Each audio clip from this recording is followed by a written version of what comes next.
Hi everyone. సొంతింటి విలువ ఎప్పుడు తెలుస్తుందంటే అద్దె కట్టేటప్పుడు దాని వాల్యూ తెలుస్తుంది. అన్నం విలువ ఎప్పుడు తెలుస్తుందంటే ఆకలి బాగా వేసినప్పుడు తెలుస్తుంది.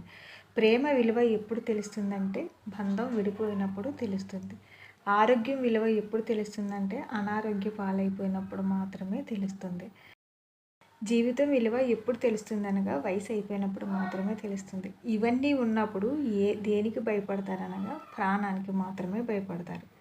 ప్రాణం ఎక్కడ ఎవరు తీస్తారా అనేసి నిత్యం భయపడుతూనే ఉంటారు అన్నీ ఉన్నప్పుడు.